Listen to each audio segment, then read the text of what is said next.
మన రాజ్యాంగం ఏదైతే ఉందో, రాజ్యాంగాన్ని రచించినటువంటి డాక్టర్ బిఆర్ అంబేద్కర్ గారు ఎవరు, ఎంత పేదరికంలో చదివారో తెలుసా? 1891లోని మహారాష్ట్రలో మోవ్ అనే ప్రాంతంలో డాక్టర్ బిఆర్ అంబేద్కర్ గారు రామ్జీ భీమాబాయి దంపతులకు జన్మించారు. పేద కుటుంబంలో. ఆనాడు అంటరానితనమైనటువంటి సమస్యతో ఎప్పుడైతే డాక్టర్ బిఆర్ అంబేద్కర్ గారు స్కూల్లో అడుగుపెట్టినప్పుడు స్కూల్ బయటనే పెట్టేవారు, లోపలికి రానిచ్చేవారు కాదు. ఎందుకంటే ఆయన మెహర్ కుటుంబంలో జన్మించారు కాబట్టి అంటరాని వాడు చీచీ చీచీ అని స్కూల్ బయట నిలబెట్టేవారు, స్కూల్కి రానిచ్చేవారు కాదు. అనేక నిందలు, అనేక అవమానాలు ఎదుర్కొంటూ మ్యాట్రికులేషన్లో 1900 సంవత్సరంలో ఆయన స్కూల్లో చేరి ఆయన అత్యధిక మార్కులతో ఉత్తీర్ణుడైపోయాడు. ఆ తర్వాత బిఏ పూర్తి చేసుకున్న తర్వాత విదేశాలకు వెళ్ళారు. Columbia university, London school of ఎకనామిక్స్లో ఆయన ఏం చేశారు? లాలో పిహెచ్డి చేశారు. ఎకనామిక్స్లో డాక్టరేట్ పొందినటువంటి మొట్టమొదటి వ్యక్తి డాక్టర్ బిఆర్ అంబేద్కర్ గారు. ఎప్పుడైతే భారతదేశంలో అడుగుపెట్టారో చూస్తే పరిస్థితులు ఎలా ఉన్నాయి? అంటరానితనం చదువే పరిష్కారం అని భావించి డాక్టర్ బిఆర్ అంబేద్కర్ గారు ప్రపంచ రాజ్యాంగాలను చదివి ఒక అద్భుతమైనటువంటి రాజ్యాంగాన్ని మీకు నాకు కల్పించారు.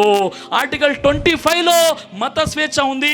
ఆర్టికల్ 340లో బీసీ రిజర్వేషన్లు ఉన్నాయి. ఆర్టికల్ 341లో ఎస్సీ రిజర్వేషన్లు ఉన్నాయి. ఆర్టికల్ 342లో ఎస్టీ రిజర్వేషన్లు ఉన్నాయి. కాబట్టి చట్టసభల్లో వారు అడుగు పెట్టగలుగుతున్నారు. లేదంటే ఈరోజు అగ్రకులాల వారితో నిలబడి మాట్లాడే ధైర్యం కూడా చేసేవారు కాదు. అలాంటి డాక్టర్ బిఆర్ అంబేద్కర్ గారు, ఆయన యొక్క ఎంత శ్రమ ఉంది, ఆయన అంత ఎందుకు ఆయన మనం గుర్తు పెట్టుకున్నామంటే ఆయనకు అలాంటి చదువు ఉంది కాబట్టి ఒక అద్భుతమైనటువంటి రాజ్యాంగాన్ని అందించారు. ఆయన జీవితంలో జరిగిన ఒక సంఘటన చెబుతున్నాను. ఆ సంఘటన ఏంటంటే, ఒక లాయర్ గారు 46 మంది ఉరిశిక్ష పడినటువంటి 46 మంది దోషుల్ని విడిపించడానికి చాలా సీరియస్గా వాదిస్తున్నారు.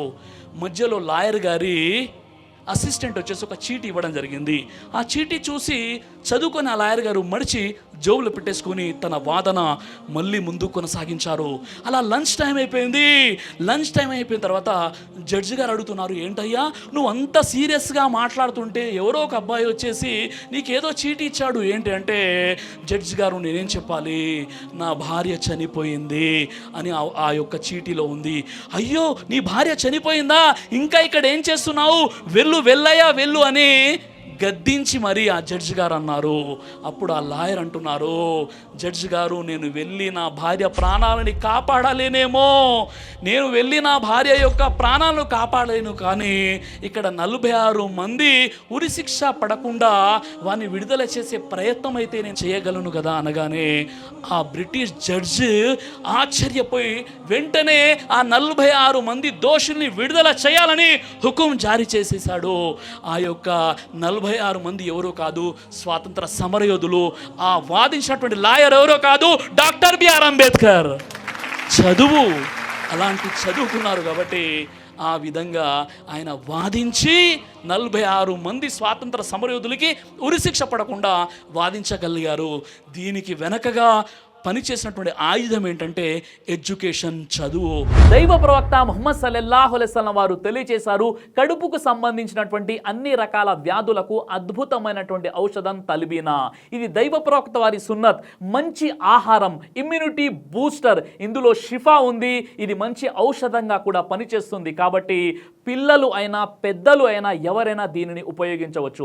అలాగే ఖురాన్లో దైవం తెలియజేశాడు, తేనెలో మీకు స్వస్థత ఉంది అని. కాబట్టి ఇక్కడ కనిపిస్తున్నటువంటి ఈ నెంబర్స్కి కాల్ చేసి మీరు ఇప్పుడే ఈ ప్రోడక్ట్ని ఆర్డర్ చేసుకోవచ్చు. కొరియర్ ఫెసిలిటీ కూడా ఉంది.